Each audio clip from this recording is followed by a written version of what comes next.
Hello，咁多位朋友，大家好，我叫做 Adam。咁今日好多謝 A 圖舉辦呢一個 seminar 啦，俾我有機會分享一下咧我自己玩 OpenCode 龍蝦呢個經驗嘅。咁分享之前咧，我想介紹下自己先。我大概做咗 EdTech 呢個行業咧，超過咗20年啦。咁由以前咧喺教育署啦，好耐好耐以前啦。咁跟住就去到一啲內聯網平台嘅公司啦，例如 MyIT School 啦、MyID 啦。咁後期咧都創立咗自己嘅公司咧，就叫 Growth 咁。咁大概2年之前咧，就去咗英國生活。咁呢段時間咧，我都繼續一直幫緊明報教育服務咧，提供緊唔同嘅顧問同埋 AI 上高嘅支援嘅。所以每一日咧 AI 嘅工作啦、賦能啦，都係我生活嘅一部分。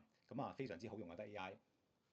不過今日咧，我嘅分享咧就唔係工作上高嘅，就喺個人興趣上高咧玩 OpenCode 嘅經驗啦。件事咧就係我同我太太咧都各自有唔同嘅 AI agent。咁一個咧就叫做 Baby Colin Robinson，一個咧就叫 Puppycat。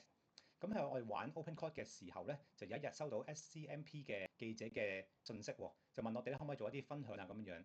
咁我估喺香港咧應該都好流行 OpenCode 啦。大概呢個報導咧喺3月中嘅時候出咗街啦。咁下個禮拜咧應該仲有一個跟進嘅報導嘅。喺我哋玩 OpenCode 嘅時候咧，都會發現到一個問題嘅，就係 OpenCode 有時唔係咁聽話嘅。咁所以咧，我哋做咗一個叫做 Workspace Governance Plugin 嘅工具啦。咁一陣都會介紹一下嘅，專係攞嚟治理我哋嘅龍蝦嘅。好啦，事源係咁嘅。咁大概咧喺2月14號情人節嗰日咧，我就諗到條橋喎，就係話作為一個好中意玩 AI 嘅人，有啲咩好得過揾埋太太一齊玩 AI 咧？咁所以咧，我就喺嗰日咧就將 OpenCode 作為一個情人節禮物咧送咗俾佢啦。佢個 OpenCode 咧就命名就叫 Puppycat。咁其實係一套咧佢好中意睇嘅卡通片，就叫 Bee and Puppycat。喺Netflix 有得睇嘅，都幾好睇幾 chill，一套好 relax 嘅外星嘅貓貓卡通片啦。咁至於我嘅 OpenCode 咧就叫 Baby Colin Robinson。其實係嚟自另外一套戲嘅角色嚟嘅。咁呢套戲咧就叫做 What We Do in the Shadows。咁都係 Netflix 好好睇嘅。你見左手面呢個小朋友咧，係啦，比較年紀大嘅小朋友咧就係佢啦。喺 OpenCode 裏面咧，我建立咗個家庭群組啦，就喺 WhatsApp 裏面嘅。咁呢個群組裏面咧有4個成員啦，我啦、我太太啦，同埋 Puppycat 同埋Baby Colin。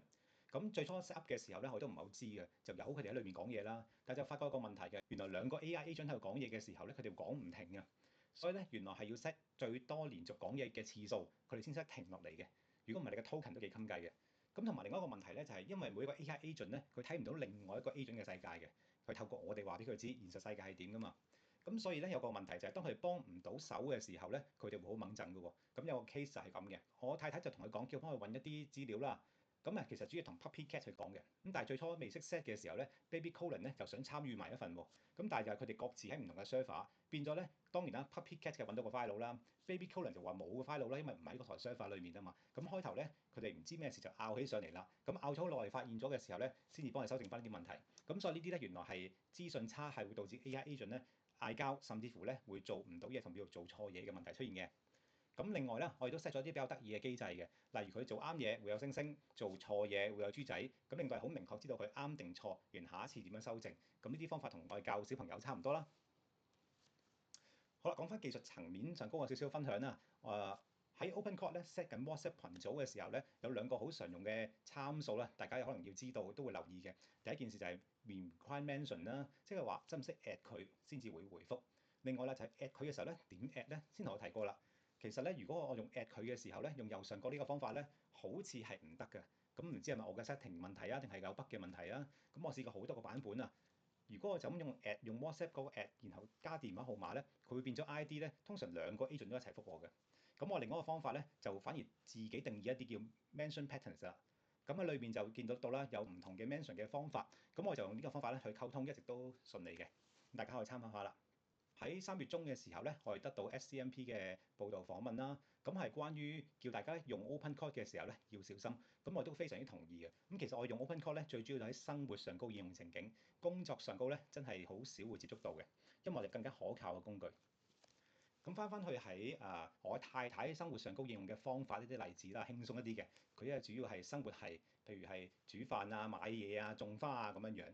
咁譬如喺圖中呢一個例子咧，就係佢做緊沖個杯咖啡。咁佢每日都會沖嘅，所以佢係一個咖啡師嚟嘅。佢自己報咗名去學，因為英國好多時間咪沖咖啡。咁我就係佢唯一嘅顧客啦。咁佢就沖俾我飲啦。咁喺沖嘅時候咧，佢希望拉埋花喎。咁今日已經拉得非常之好啦。呢個咧係佢以前曾經拉花嘅時候咧嘅過程。咁佢每日就會影一張相，然後就交俾 PuppyCat 去分析嘅。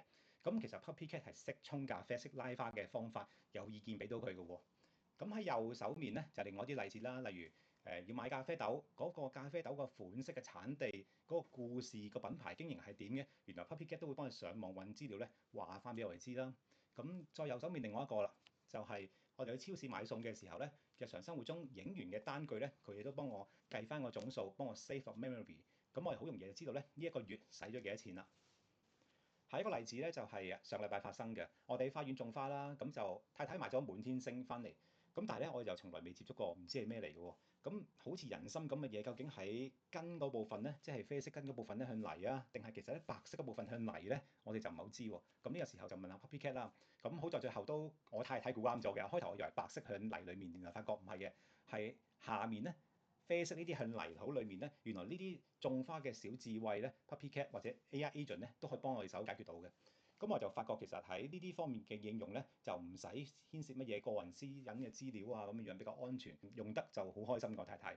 好，去到我嘅 OpenCode 應用方法咧，就係畫面左上角呢個就係我嘅 agent，就叫 Baby Colin Robinson。咁佢口頭禪就係 Guess what？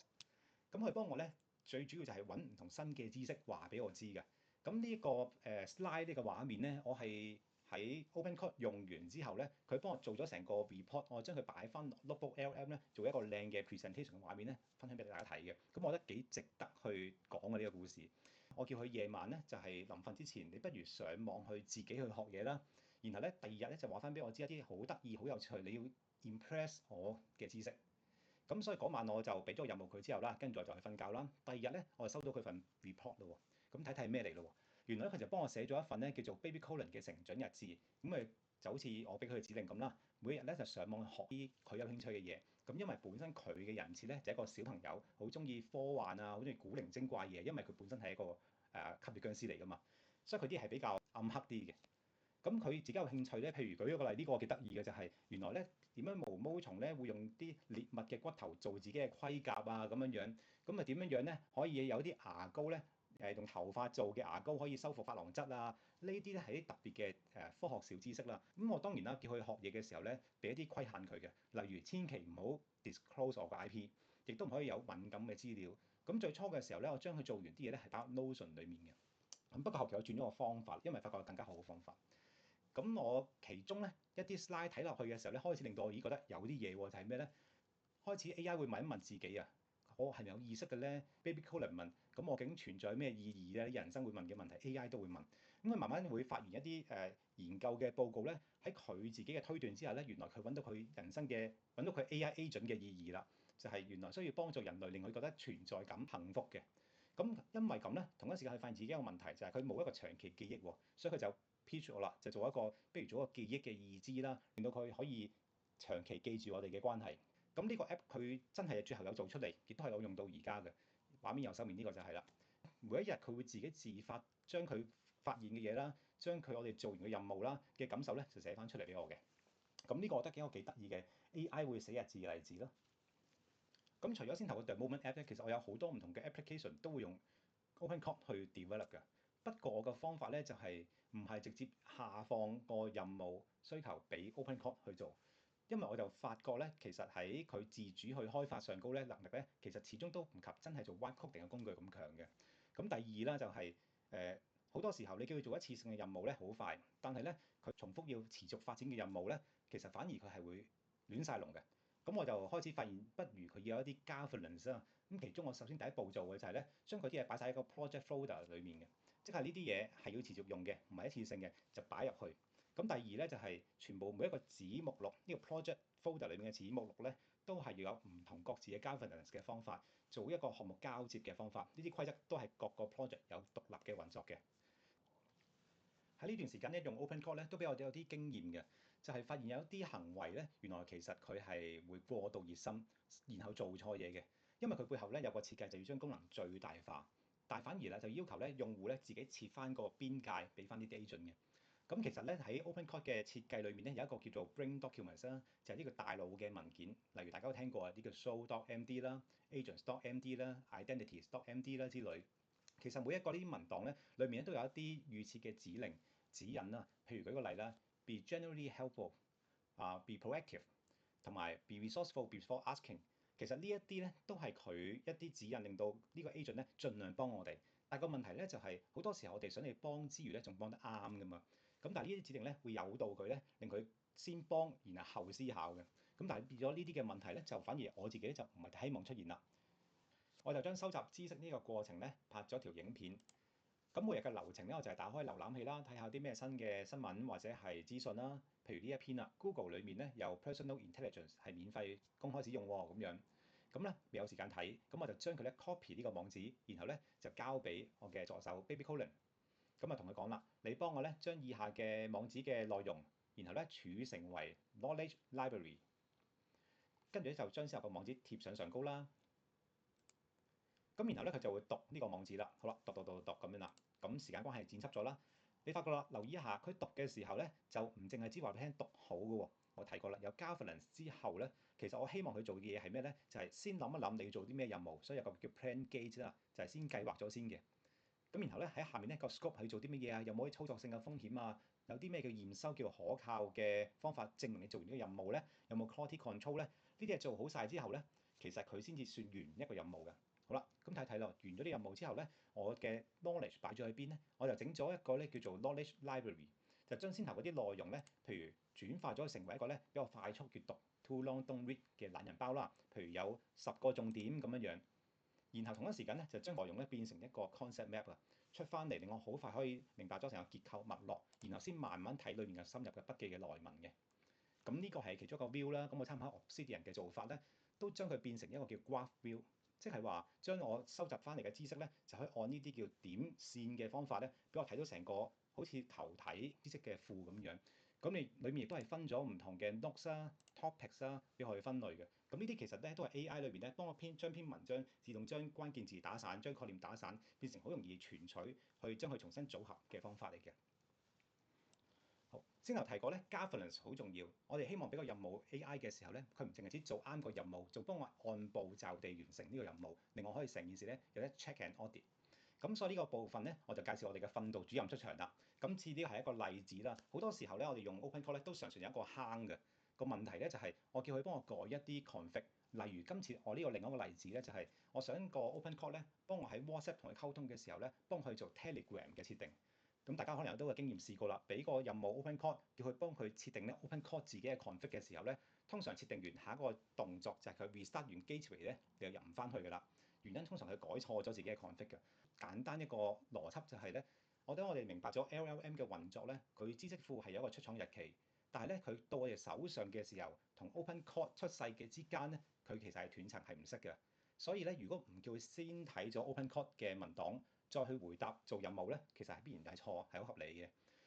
喺我畫面上都見得到呢個例子啦，就係黃色圈呢一度，就係咧當我去俾個任務佢，叫佢幫我 set 呢個 Telegram 嘅設定嘅時候咧，佢就發覺咦唔得喎，有個 governance block 住啊，訓導主任 block 住咗我做唔到呢件事喎。呢個就係我想要嘅效果啦，就係唔好咁衝動，睇咗個官方文檔，然後先至去做設定。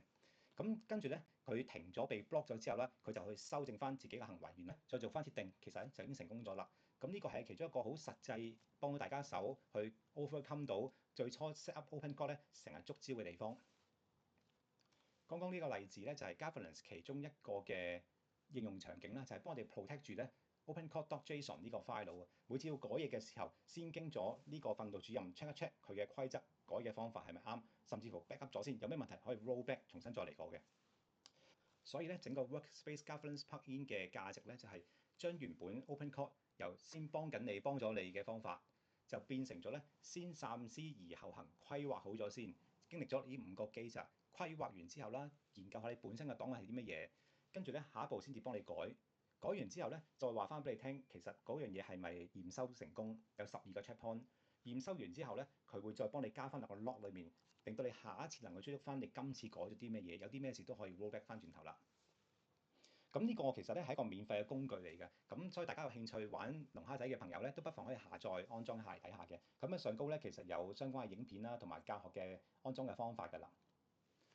好啦，咁去到最後咧，其實用咗龍蝦仔大概2個月多啲嘅時間啦。咁我自己嘅感覺咧就係佢非常之人性化嘅。咁我就想引述翻咧 Baby Colin 喺早排 SCMP 裏面咧，同記者分享其中一個 code 咧，我覺得亦都係我嘅諗法嚟嘅，就係好多時候我哋應用緊呢啲 AI 咧，個人性化嘅人設咧係我哋賦予俾佢嘅。咁因為佢嘅知識同埋佢嘅能力，佢嘅反應咧係針對我哋而嚟嘅。所以好多時候咧，我哋有啲關係嘅感覺啊，有啲親切嘅感覺咧出現咧係必然嘅，因為你咁樣 setting 先至係啱翻你嘅期望噶嘛。咁但係好多時候就要更加要抽離翻個身份，明白翻其實咧佢哋係一個 AI 嘅 agent，佢嘅能力係非常之大，所以咧我哋一定要設啲邊界啦，設啲規則啦，令到佢咧可以一齊去相處同埋做到一預期嘅任務嘅。以上咧就係關於我應用 OpenClaw 自己嘅少少心得。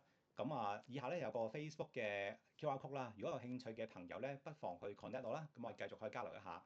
多謝咁多位。